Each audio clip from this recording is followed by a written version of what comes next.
Hey everybody, this is Ferricite Ferocity coming from the Riverside Studio, bringing you the Casa de Ludus podcast.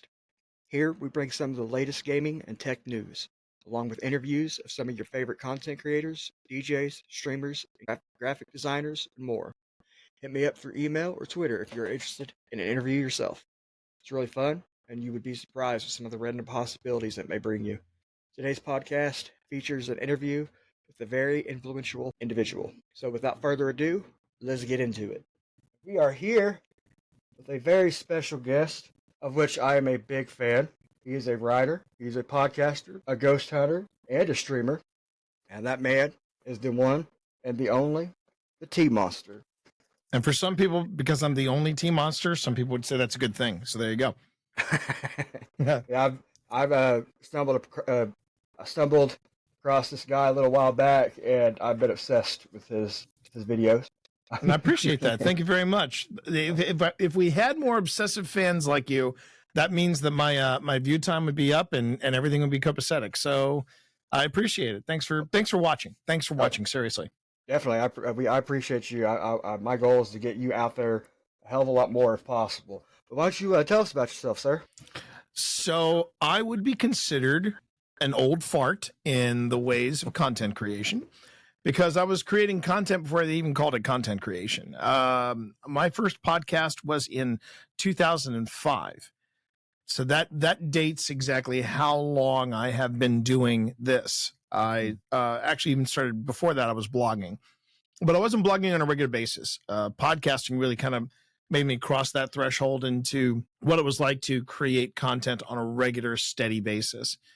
And that's where it all began for me was really podcasting. But again, I dabbled in blogging before then, and I've watched the landscape change over the years.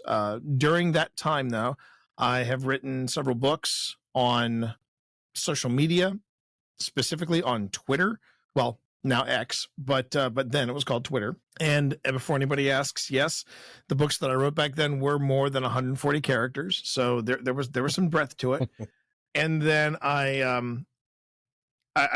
started making a name for myself in content creation when I wrote Podcasting for Dummies, and I wrote that with my buddy Evo Terra. And then the second edition, all the way up to the fifth edition, which is coming out this summer, have been written with a guy named Chuck Tomasi, who has also been podcasting since 2005. And actually, I think he's been podcasting since 2004.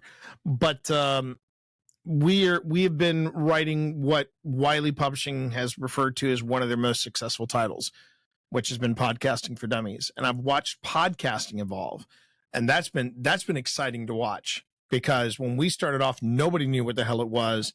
And people would ask me the question, do I need an iPod to listen to podcasts to? Which we had to keep dispelling every edition that we wrote until edition 4, believe it or not. And the only reason we could take it out was because by then Apple stopped making iPods. Then watching it go from, do I need an iPod to listen to a podcast, to being a punchline of, if you're washed up, you start up a podcast, to now you see podcasts everywhere, and you see podcasts changing the way people do journalism, both for better and for worse. You see just the impact of what was started by some enthusiastic people that wanted a neat way to transfer audio and video files from one blog to another. And to see it now, what it is today, has been amazing. And then purely by accident and curiosity, I started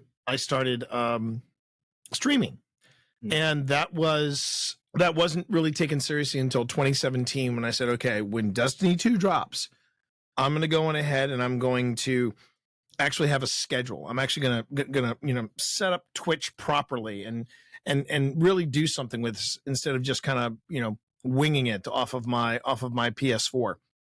And that's when I started streaming. And then in the middle of all this, while I'm podcasting and I'm streaming, the pandemic hits, and one way that I was able to stay sane was video games. And my buddy Phil and I were playing this brand new game in September of 2020 called Phasmophobia. Everybody was raving about it. Well, let me rephrase that. Phil was raving about it, and he said, T, we got to play this. We've got to play this. So he was playing in a VR headset, and I was playing on a pancake monitor. And we were just having a blast. Every Thursday night, we would get together, we'd meet, we'd play. It was a way of coping with what was happening around us. And then 2021, we all start emerging from our hovels. We start, getting out into the real world. There's a vaccine now. We're starting to normalize. Yeah. And it's funny to use the term normalize because that's when Phil came to me and said, "You ever think about doing this for real?" And I went, "Think about doing what?" And we're playing Phasmo at the time. And he said, "This, actually going on a paranormal investigation." And I said, "Well, do you have a place in mind?" He not only had the place in mind, he had the reservation made. He had the plan picked out, like which one of the two different investigations we were going to do. He had the time, he had the date. All I had to do was say yes. Decided for you. Yeah, exactly. And I was like, well, why not? Let's do it. And I said, I do have a condition. I want to try to stream it. And with you and I were talking earlier offline about, oh yeah, I'm still learning things, like I got to tell my guests what time zone are you in, and organizing details for interviews. And I'm like, I totally get this, because that first stream was a train wreck. It was an absolute train wreck, but we managed to get something out of it. But since then, I haven't looked back, and I have been improving and taking steps to improve how we stream our paranormal investigations, and also how we produce this YouTube series that we now have called Old Spirits.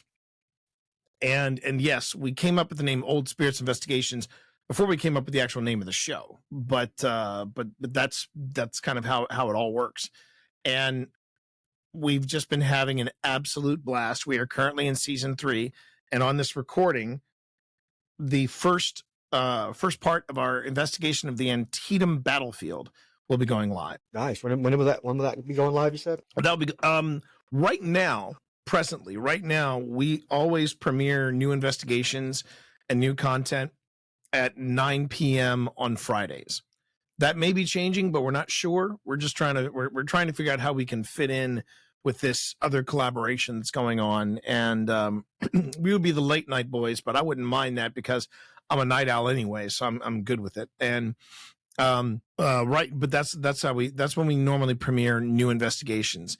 If you go to Old Spirits Investigations on YouTube, and you not only follow us on YouTube, or sorry, on YouTube, it's subscribe, which doesn't cost you anything. It's when you join the channel, that's when it costs you something. But subscribe to the channel on Old Spirits, make sure notifications are enabled, and you will always know whenever brand new content goes online.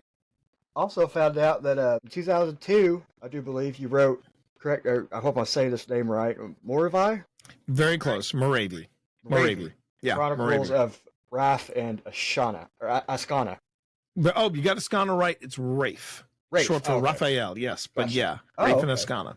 Then in 2004, you wrote The Case of the Singing Sword, a Billy Bob Baden's mystery, and it earned you a reward, didn't it? Or honors, at least?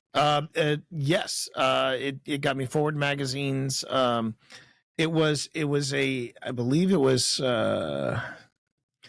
Forward Magazine's honorable mention. It was an honorable mention, which means I was a runner-up, but still, that was a big deal for me because Forward Magazine had a lot of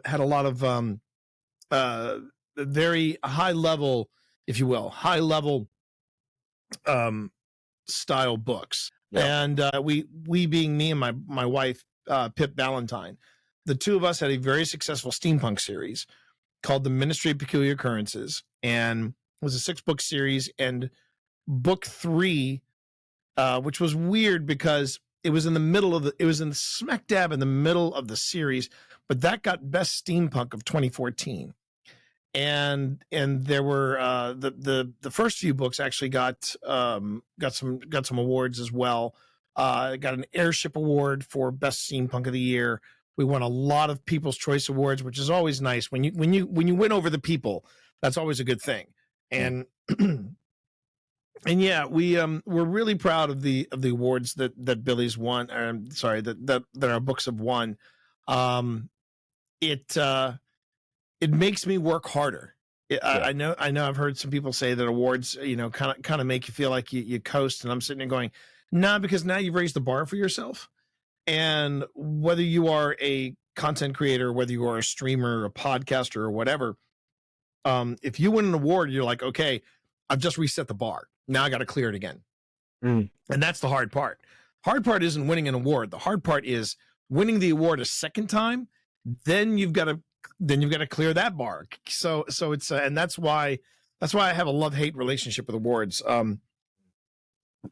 They look great on a shelf and they look great on a wall, but I always think, well, okay, now I've raised the bar and I've raised the expectations. I've got to go harder. And that's how my my writing and streaming career have gone.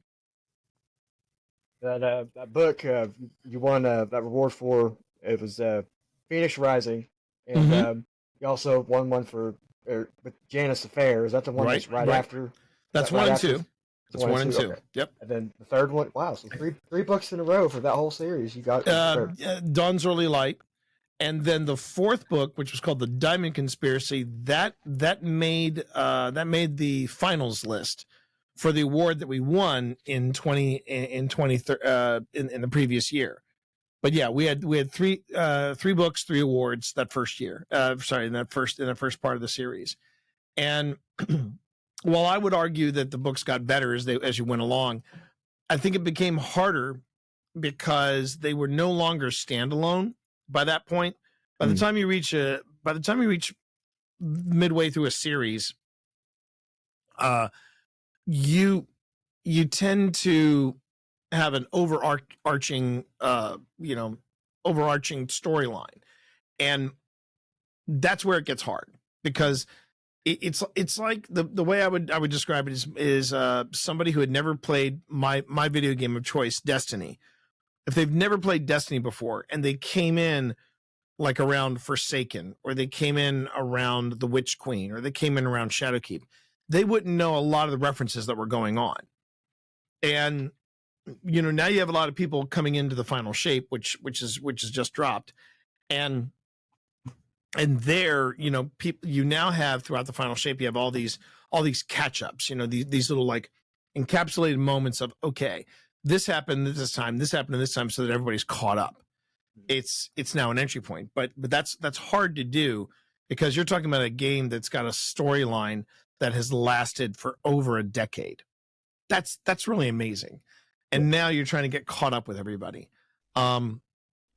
Still very, very proud, though, of that entire series, the podcast that went with it, which also won awards. And it again, for me, that just like, okay, I've won these awards. Great.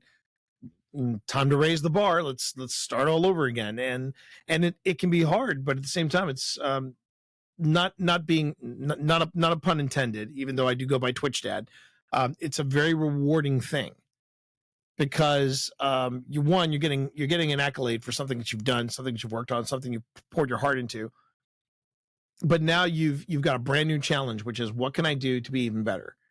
And there's some days where you have it, and some days you don't. I got one more question on the author side, and then we'll get back. We'll get into the investigation side. You also, I didn't find out what time it was. Wrote it, but you also wrote Twitch for Dummies, if I'm correct. Yes. Which is where a lot of people have found me lately. Yeah. Because of what Doug thought was probably just a harmless prank, and I don't think he really counted on the fact that the guy that wrote Twitch for Dummies would actually go live and go, all right, who are you and why are you rating me when I'm offline? And then from there, it just kind of cascaded. And Twitch for Dummies it started off as my love letter to Twitch. I've just really enjoyed the Twitch experience, good and bad. And I remember the first time Twitch for Dummies came out in 2019, the first edition. I was carrying it with me at TwitchCon, and people were convinced, even people from TwitchCon themselves, they were all convinced that it was a gag prop that I'd created. The book wasn't real. They all thought that I had paid a print shop to make this copy of a book that didn't exist. Dang. And I'm like, one, I don't know how much money you think I have in the bank, but I'm a writer, so I can tell you right now, I don't have that much money in the bank. Two, if I even dared to do that, even as a joke, the dummies people would come after me, because they have a legal team where they have one job, and it's to make sure that people do not abuse the dummies brand. Mm-hmm.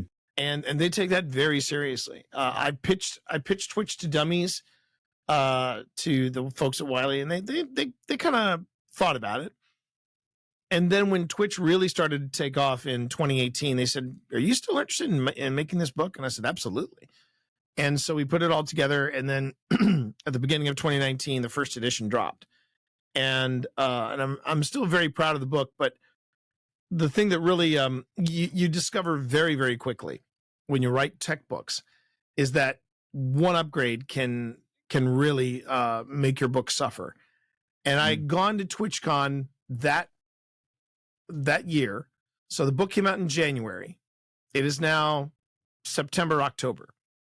I'm sitting in the audience for the opening ceremonies, and they roll out all these new changes, all these new UI. And I'm just sitting there in the audience thinking to myself, okay, that's going to change. That's going to change. That's going to change. That's going to change. I mean, basically all this stuff that had been published at the beginning of that year was now obsolete. Now, the principles of the book were still solid, but like how to set up your account, all these little things, the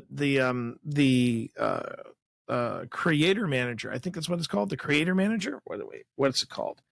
It is called the stream manager. The stream manager UI didn't even exist in January, and here we are in October, and it's in the middle of rollout. And I'm like, oh, okay, there you go. So I had to lobby for a second edition, and I got it. And that was the book that I wish I had written in 2019. But I was still very proud of what I wrote in 2019. The newer edition, though, I feel like it still has it's got some staying power. There's still some things that have changed, but there's a lot of staying power. It's for people who are trying to figure out Twitch. And if you've already figured out Twitch, maybe this book might have some in there to make you go, oh, I never thought about that. Yeah. I never thought about that. That would be good to implement. But for someone like Amaranth, for someone like Amaze, for someone, and I know that some of these people aren't streaming on Twitch anymore, but for someone like Doug, they're not going to pick up this book and go, oh my God, I've been doing it wrong this whole time. Matter of fact, I have plans for this TwitchCon, because Doug is a featured guest. I'm planning to give him an autographed book, and I'm going to have the inscription read, "Please ignore everything in this book. You're doing just fine." Yeah. But with Twitch for Dummies, it's basically a beginner's guide. And that was the way I always approached it. These were the mistakes I had made as a streamer. I want to make sure I avoid them at all costs. And what taught me that was podcasting. And it's something that I tell people all the time about what, when people ask me, why did you write Twitch for Dummies? And I said, because I've spent 20 years podcasting. And the biggest difference between podcasting and streaming is one works with video. The other one dabbles in it. And I was able to take a lot of the stuff I learned as a podcaster and bring that to my stream. But the whole thing concerning music, that was the thing that I was like, this is not going to end well. This is not going to end well. And that section of Twitch for Dummies got quite the upgrade when I was able to sit down with it and say, okay, here's what happened. Here's how we're moving forward. And it's been a fun, Twitch for Dummies has been a fun journey. But when Doug put his stream against what I was saying was what we're and I still stand by them, are good beginner steps. It was funny as hell to watch. Oh my God. It was so effing funny. And we still get mileage out of some of the jokes that he made that night. Matter of fact, I rated his stream the other night and I typed out, "Sorry I didn't raid sooner. This game can get a little crazy." And it broke him. He gave a little chuckle and then he said, "This game can get a little crazy." And I responded back to him, I told you the book works. And we had, and again, he had a good laugh over it. And to me, I'm like, okay, this is probably one of the coolest things I've ever had happen as an author is watching how this very accomplished streamer gets what the intent of the book was, but then turned it into an extremely funny joke about how his stream literally is one of those lightnings in a bottle, where you can't, I don't know if you could duplicate the success that Doug has had, but it's really neat to see. And the fact that he even took the time out to say, look, this is really well done. This is really well put together.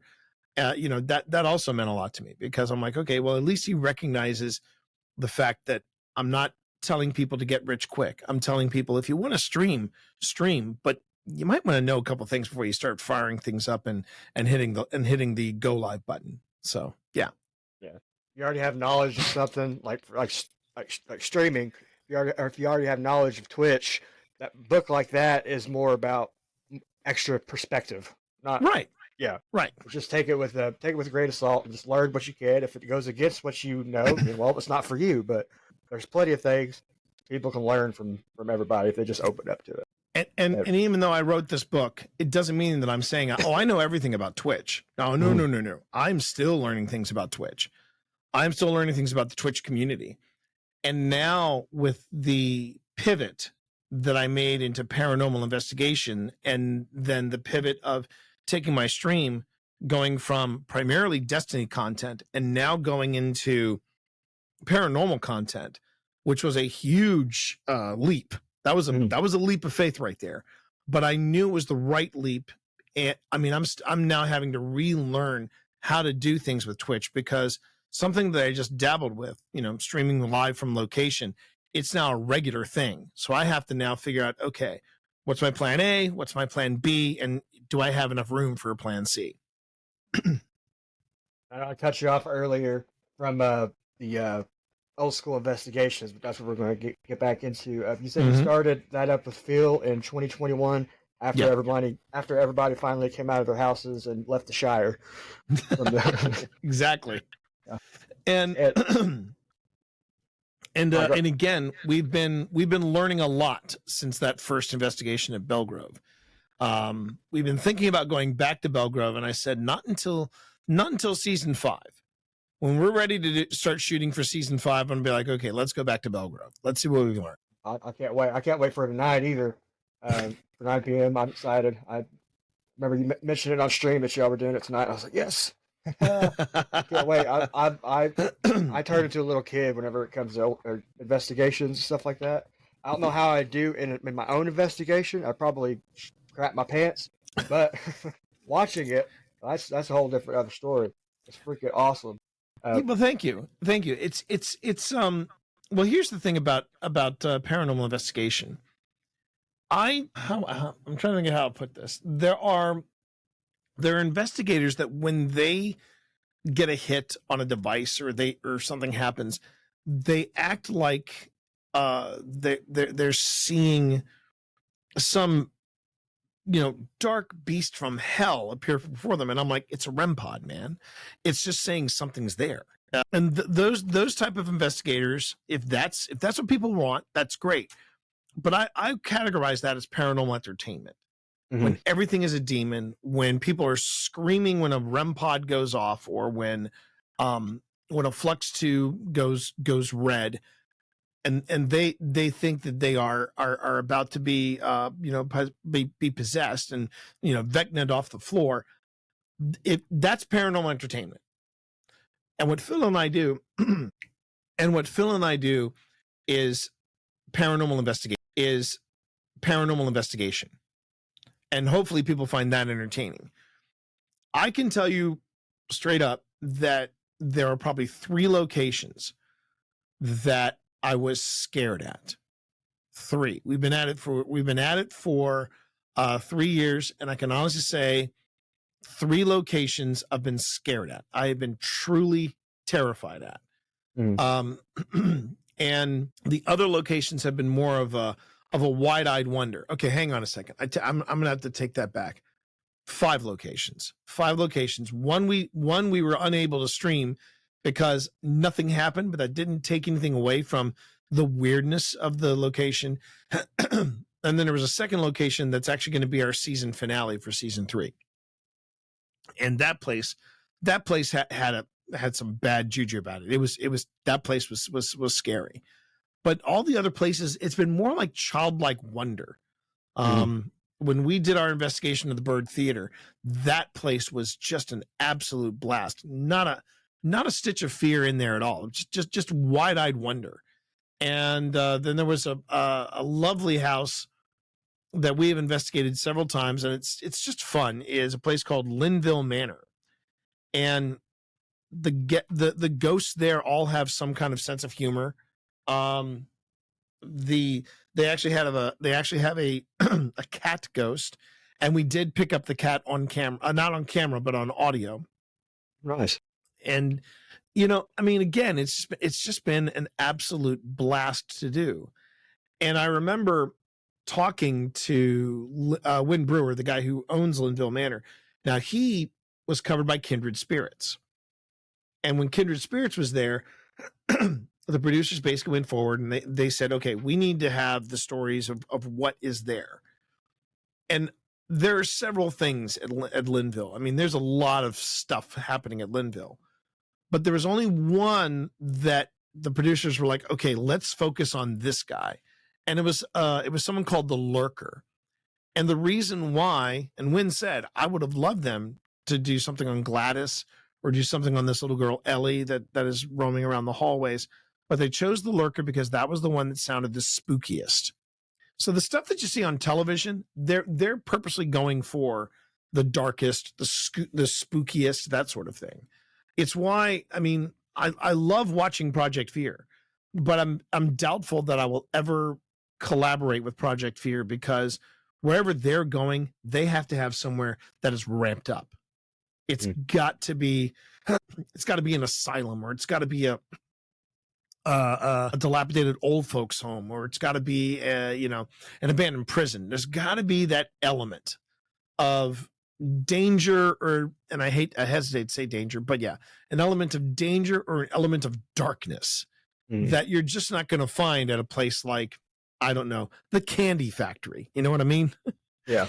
What's the biggest challenge that you faced in your ghost hunting career this past 3 years? The greatest challenge is not knowing when I'm going to have good Wi-Fi. It's just that, I mean, the hardest part about any of this stuff that I do from the paranormal perspective and live streaming it is that part, being able to go live with it.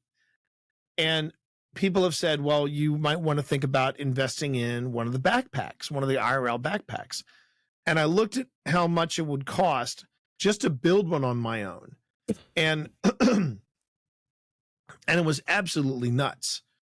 It was gonna be the cost of one of those IRL backpacks was the equivalent of one of the cameras that we have, the XA11s, and these are pro level cameras. So I was like, well, that's off the books. But then I looked at the IRL backpack itself, and yeah, buying one of these backpacks is even more expensive. But that's just the backpack. That doesn't get you online, and the plans to get you online are mind-boggling. And I love the fact that Jordan Detoon on Twitch. I love the fact that Jordan has it in the budget and has the ability in his budget to afford Starlink. Because when I was at TwitchCon, I sat down with the Dynamite twins, and my buddy Steve set me up. He was like, T, I know you've been struggling with this. So I've set it up where if you see any one of the Dynamite twins, I'm making an introduction. I said, I said, I will drop whatever I'm doing. And I was talking with somebody, and then Steve says T, and I turn around, and there's one of the Dynamite twins. Don't ask me which one because I can't tell them apart. But I said to her, I said, so what do you do? And she said, we do Starlink. And she was telling me the costs, and I said, okay, what are my options? And she said, that's where it gets tricky. And we had a really good sit down. We talked about hotspots. We talked about the best kind of hotspot. And I've had mixed reactions with the hotspot. When it works brilliantly. When it doesn't, it's painful. And and then there was the but then lately, knock wood, lately my Wi-Fi options have been pretty good. They've been pretty stellar. But that's the weirdness of it. Like I will go to say, a good example is the Bird Theater. So I went to the Bird Theater, and when the Wi-Fi was good, it was fine until I moved. And I'm in the middle of Richmond. I'm in the middle of the city of Richmond, Virginia. And for whatever reason, my Wi-Fi was just on and off. It was just the weirdest thing. Then I go to a place like Cresson, Pennsylvania, where the Cresson Sanatorium stands. And this place is in the middle of nowhere in a small town of Cresson. And I have 5 bars and perfect Wi-Fi. And I'm like, how is this and before the word possible could leave my mouth, I look and I realize I'm in the mountains.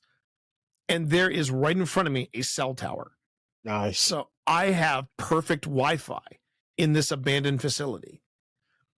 And that's the inconsistency of it, is just going somewhere and, if I had unlimited funding, of course, I could go on ahead and get Starlink.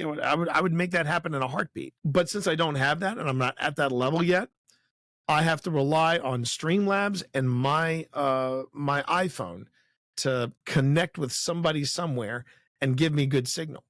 And lately I've been very fortunate. We're going to be testing that in some upcoming locations, and we'll just have to see how it goes. I never thought about the Wi-Fi situation, and people don't realize how limited bandwidth is. And even funnier is just how inconsistent it can be.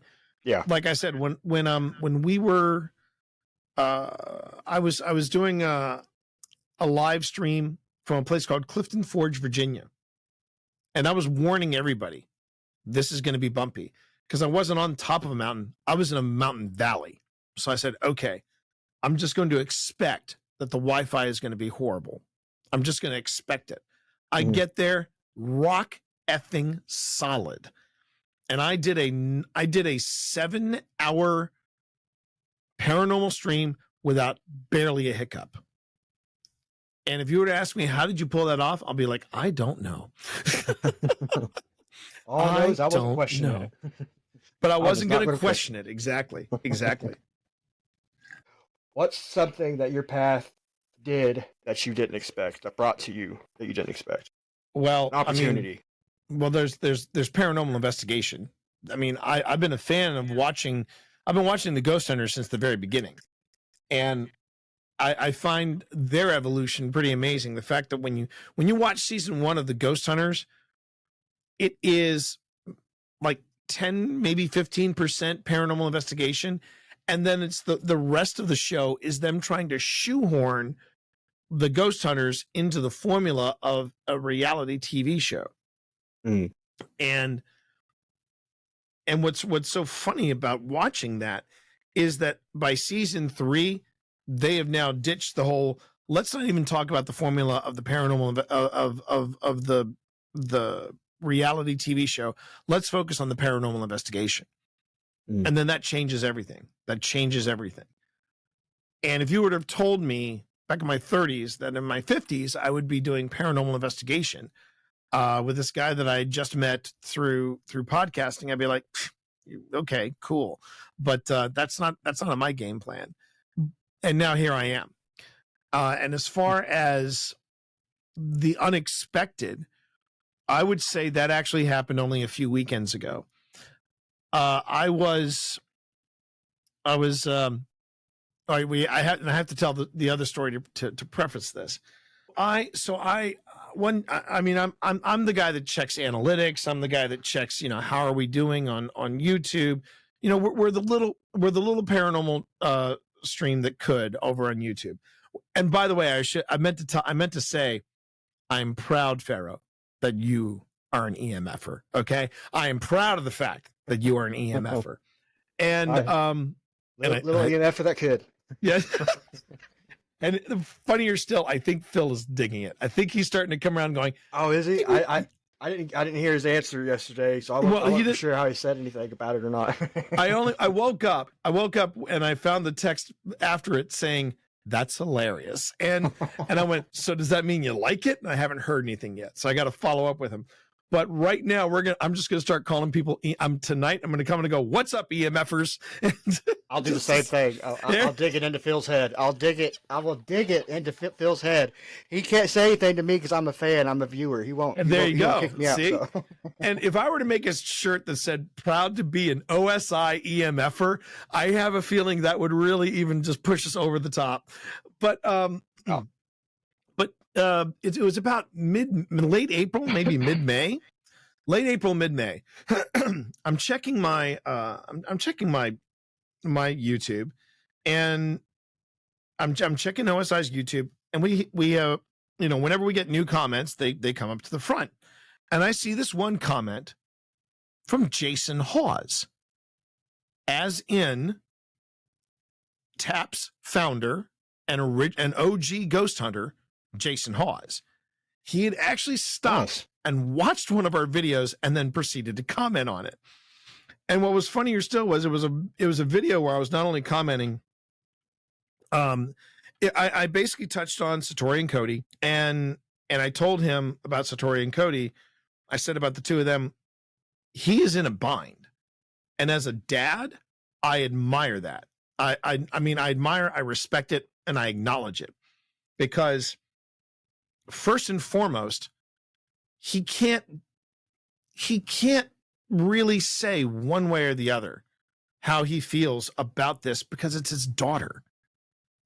And if you were to ask me about the whole Satori and Cody thing, and if your listeners don't know what I'm talking about, they can do a search of Satori and Cody, Sam and Colby, The Conjuring House. It's all there. At one point, my feed, that was all people were talking about. And when I chimed in, I talked a little bit about the line between paranormal investigation and paranormal entertainment. And what made me, if you want to know what set me off the most about what was going on with that whole thing between Satori and Cody, was that Cody, I felt, was flexing a little bit. He was sitting down with Project Fear, and he did an interview. And the thing that I found really unsettling was that Cody was wearing a TAPS pullover zip-up jacket. And I'm like, no, you can't do that. That's wrong. You're flexing. You're basically saying you can come at me, but I'm protected because I'm about to marry into the TAPS family. I'm like, no, not with what you're doing. That's uncalled for. And I remember commenting about that and saying just what a really tough, and I was acknowledging this is a tough place for Jason to be in, which is why I'm not going to give him any more crap. He's getting enough of it. And I was commenting about that, but the other thing I was commenting on was Jason's physique. I was commenting because Jason and I are only separated by a couple of years, and Jason looks like he can bench press me. I mean, the guy is stacked, jacked, and packed. And I put it that way. And Jason commented, between 8 and 9 minutes, you had me blushing there for a bit, pal. And we had a back and forth. So fast forward about a month, I'm at Penhurst Paracon. The ghost hunters are guests there. And at one point, their audio fails. So Jason takes the one good mic, and he goes out into the audience and was taking questions from the audience, along with the other people who are designated with working microphones. And I had my hand up expecting one of the other people to come up to me so I could ask my question. A microphone appears in front of me. I look up, and it's Jason Hawes. He is standing right in front of me. I stand up and I go, well, now, Jason, I can say this to your face. You are looking stacked, jacked, and packed. And he loses it. Like, oh, my God, you're that guy.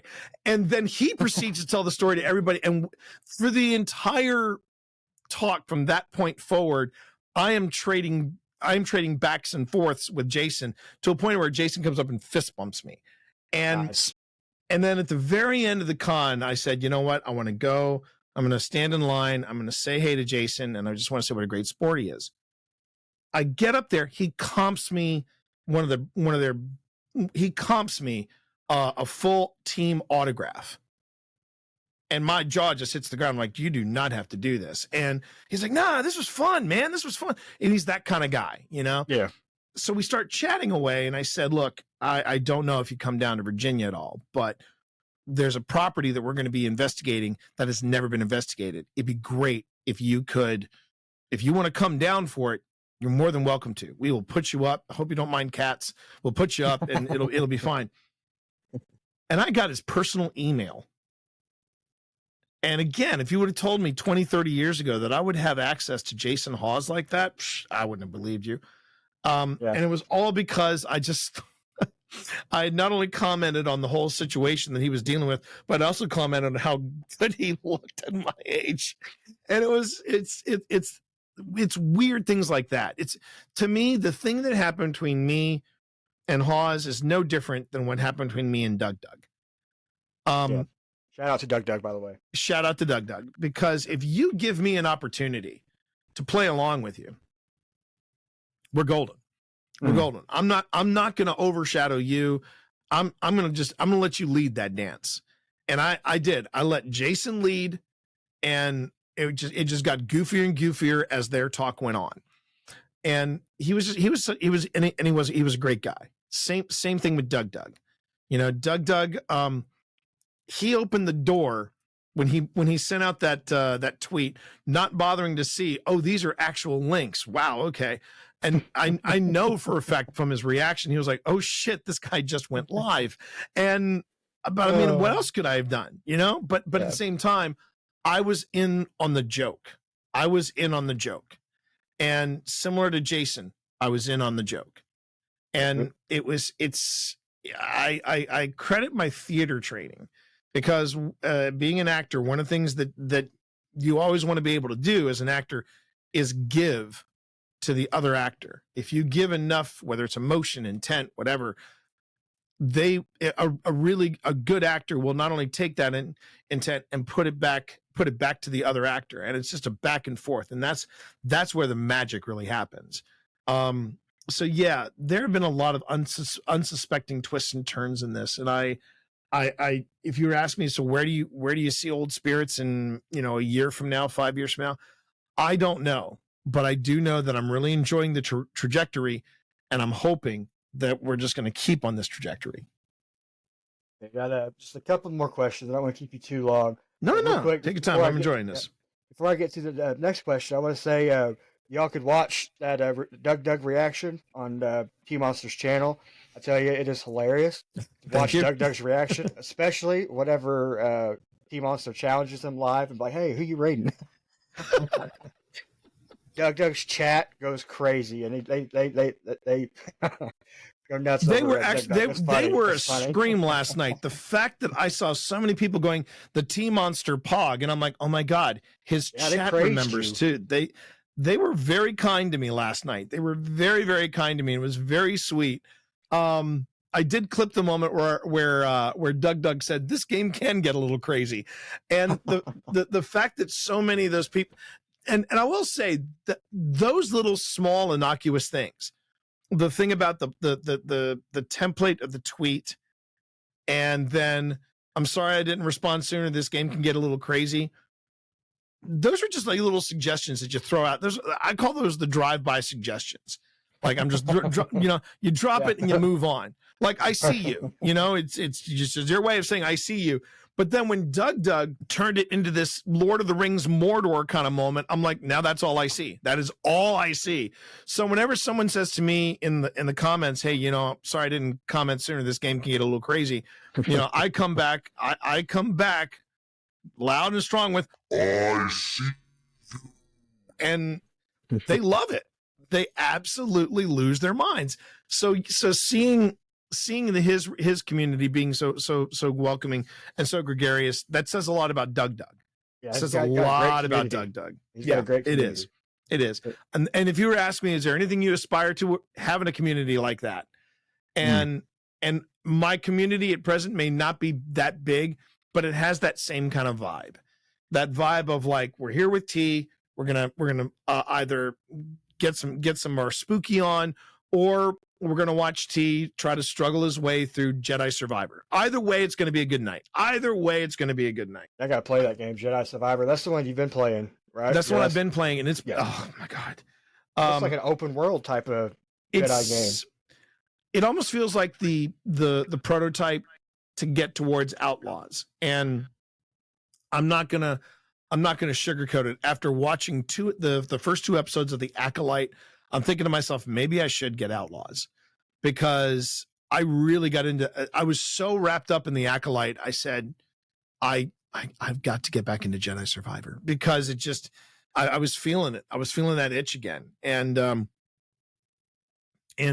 so yeah, I did. I've been enjoying the Fallen Order and Survivor arc. It's a neat arc. It's definitely a neat arc. Yeah.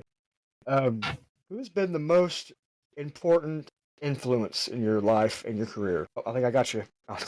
Yeah, I got to think about that, because I was actually quoting my father. I was quoting my dad, and one of the things that my father said to me was, he said, I don't know where you learned this, son, but when you put your mind to something and you set a path towards it, you get it. And I've always tried to follow that discipline. Some days have been easier than others. I learned it from him. He refuses. I should say, he refused to believe it. But no, he had. He actually had a very, very big impact on me. Whether it was me as a writer, me as an actor, me as a content creator, he had that effect. I mean, it was because of my dad that I got back into video games. It's because of my dad that I discovered this game called Destiny. And had I not been gaming with Destiny, I'm sure there would be something completely different I'd be doing today. So I would say that my late father, is somebody that has probably had the most profound effect on me. For what you've been saying, you're pretty much a pretty busy guy. How do you plan for rest and self-care, back tackling just ghost hunting and streaming, podcasting, and cats and EMFers and all this? Well, first off, I have an amazing wife. That is a major plus right there. I try to coordinate with her as much as possible. And when people go, "Oh, she's got you on a short chain," I go, "No, it's because I'm considerate. I want to make sure that whatever choices I'm making, she's involved." I mean, she's actually becoming quite a paranormal investigator herself. And so, I'm not complaining from any stretch of the imagination on that. But as far as making time for things, well, the first thing I do is I try to make sure that I'm still making time for myself. At the time of this recording, I am actually recovering from a really bad back injury. And I still don't know exactly how it happened, but I pulled my back enough that I was in severe pain. I mean, I don't mind saying it, crippling pain on Wednesday. I mean, I would just be standing still and suddenly my back would seize up so hard, my knees would buckle and I couldn't breathe. And I had planned that I was going to be going into the final shape with my buddy Steve Saylor, and the two of us were going to kick ass in the galaxy. And instead, I said, "No, I'm staying offline. I'm not gaming. I'm gonna take care of myself," which is why I'm such an advocate for self-care. And I know that if I'm writing, then I can't stream as much. If I'm podcasting, I may not be able to write and stream as much. And of course, with paranormal investigations, I've got to go through all that evidence. And I do have a couple of streams where you see me do that, but that's barely a drop in the bucket. I mean, I have to make time to go through all that and go through all that data, go through all that footage, and see if there's something in there worth talking about. So there's a lot of give and take. One of the things I try not to do is overcommit. And that would be that. What I mean by that is that if I'm working on a podcast, then I'm going to make sure that I'm going to work on a podcast when I'm not working on Old Spirits. And when I'm working on Old Spirits, one of the things that I also try to do, and as a podcaster, I recommend this to everybody, is that you have a buffer. The idea of recording an episode, then editing the episode and making it live that week, that's great, but that's also going to catch up with you. And I know you're new at this, so I'm going to give you that bit of advice, is that what you want to do is you want to collect. You want to collect as many interviews as possible so that you can spend a weekend or like a night or two just creating a buffer, just episodes after episodes after episode. And then after you have this buffer, you're like, okay, I'm going to end the season. I'm going to end my first season of my podcast, or in our case, Old Spirits. I'm going to end the season on this date. And if I have enough content to reach that date, I am solid. And if I have a really like a busy, because you're a dad, and my kid right now is in college, so the demands are not there as much as when my daughter was in high school or middle school. So you have to build that buffer so that when her dance recital or her string concert or her play, when those happen, I'm like, okay, well, on the week of the performances, I can just go on ahead and just put the podcast on autopilot and not worry about it. And I would say that you hear, see, because you really don't think about buffers when you're streaming, because it's live streaming. But like right now, for example, my current buffer, at least for one aspect of Old Spirits, is slightly off. I'm currently 3 episodes behind in updating the Grim Gazette. So I got to make sure that sometime this weekend I find some time where I can chop up my Grim Gazettes, get them updated so that I can get back on track with that. As far as Old Spirits is concerned, I've got content in the hopper scheduled all the way to the end of July. Now, people would say, oh, that's a great buffer. I will burn right through that if I'm not careful. And rebuilding a buffer is a lot tougher after you've lost it. So yeah, I mean, it's and these things, just to make it clear, these things I have learned through trial and error, and many years being a podcaster. I'm not saying, yes, you must have a buffer, because that's how I started. No. No. I'm saying that I thought I'd figured out something, and then something happened where I was like, oh no, I don't have this figured out at all. And so I have to kind of pivot and figure out where I can improve. And that's what I mean. It's always, that's another thing. If you had said to me 10, 20 years ago, you're going to be doing a paranormal investigation show on YouTube, and you're going to be the primary editor, I'd be like, absolutely not. Because I avoided podcasting with video. I avoided it for so long because I did not want that kind of specter hanging over my shoulder, because I know the demands of video editing. I know those demands intimately. I just did not want to find myself in that. That's another reason why. So that's another reason why I did audio, like having to edit and seeing the video clip and glitch and stuff like that. I was like, I can tell you right now. Whatever time you are currently working with audio, just basically multiply it by a factor of 5, and you have you pretty much have what it would be to make a video version of this. Like right now, I'm looking at the clock of where we were recording, and we're at 62 minutes right now.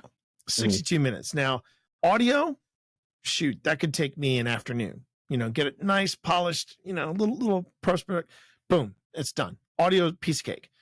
Video, If this were a video podcast, the way to look at that clock is take every minute and give yourself 30 minutes to an hour of editing time. And that's going to be what it's going to what it will take to make an hour-long episode. Yeah, that's crazy. Like doing hard. VODs and highlights and clips. Yeah, it's and that's just Twitch, let alone that's different compared to podcasting. So yeah, it's very different. Crazy. But yeah, I have. And there are things that'll. Go ahead. Good. There are things that'll help you out. There are. I mean, CapCut has been great for my wife. She handles a lot of the shorts and things like that. CapCut is great, and Adobe Rush is great.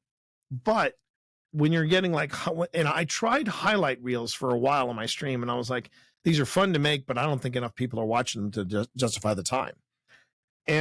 But I will also say that I have found like different ways of feeding the algorithm without having it. And this is why I think you hear so much about burnout on YouTube and burnout on Twitch. It's because people are pouring so much into edited versions and things like that. And I'm like, it doesn't have to always be an investigation. And like, for example, with Old Spirits, we have 393 videos. Now, some of those are in fact shorts, but when you look at our seasons, you realize that we'll have seasons that will start in March, and then they'll end in December. And I'm not saying that we have an investigation every week. What we have is an investigation that is presented in two parts, and then we have these two things in between called 5-minute paranormals. And these 5-minute paranormals, they're by design. We're like, okay, let's do these little short vignettes. And for me, the short vignettes were a nice way to bring people in so that they wanted to get to know us a little better and also see some of the other stuff that we did. Then, okay, great. But like the 5-minute paranormals could be anything from reviews to tips in the field, things like that. And the idea was that if we didn't have at least one investigation in the feed, we would have one of these 5-minute paranormals. That way the algorithm knows, okay, they're pumping out content. Perfect. And then we would take off a few months and then we would start up again. Now, the trick is trying to figure out how do we keep these things going? And, with 5-minute paranormals, we might be able to fill the gap between investigation season and no investigations. I'd rather have something going out than nothing. But now we have the Grim Gazettes. Those have been a big help. And now Phil has restarted his podcast, Don't Turn Around. And if we can somehow schedule it to where the investigations are off, but Don't Turn Around is on, we could literally have content going off year round. And that would be delightful. It's a matter, it's a lot of trial and error, a lot of hit and miss. And right now I'm just trying to figure out ways of making sure that not only we are happy, but the algorithm is happy. Well, T, it's been an honor having you on the show. I was so freaking excited whenever I emailed you. You said, "Yeah, you do this." You have no idea. This means the world to me. Well, thank you, Farrah. Thank you. Well, this has been great. Go ahead. What was you going to say? I was just going to say you did great. Look, I've interviewed people.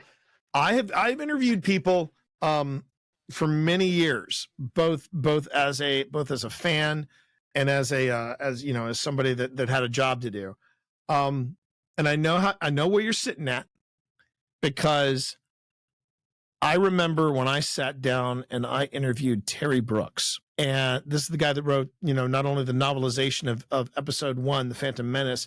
Terry Brooks also wrote, what was that? It's oh snap. Oh yeah. But he also wrote The Sword of Shannara, or now I think he's now calling it Shannara because the checks were clearing the bank. But the Shannara series was a huge influence on me. It was the series at that time in the 70s. It was the trilogy that actually put fantasy on, it showed fantasy was a viable market. And it was a big, big hit. People who didn't normally read fantasy were now reading Terry Brooks' stuff. And I remember not only interviewing him, but then also getting a chance to interview him in front of a live audience. So for what you're saying about me, if it's the same level that I was at when I was interviewing Terry Brooks, I'm now the guy that's saying what Terry said, which was this is very flattering. So thank you. You did great. No notes. You did great, man. You did great. Okay. Thank you. And let everybody know where they could find you, like your handles and your latest projects, like your video tonight and all that. Sure. Before we go. Where you can find me most of the time, because I'm not just the founder and lead investigator, but I'm also the chief editor of Old Spirits Investigations. Just go over to YouTube, look up Old Spirits Investigations. It's youtube.com/Old Spirits Investigations. As far as seeing some of this stuff live, you can catch some live stuff on Old Spirits, but you can also go over to twitch.tv/The Tea Monster, and you'll find me live over there doing a variety of shenanigans. And from both of these locations, both the YouTube and Twitch, you can find all my socials. You can follow me quickly over there.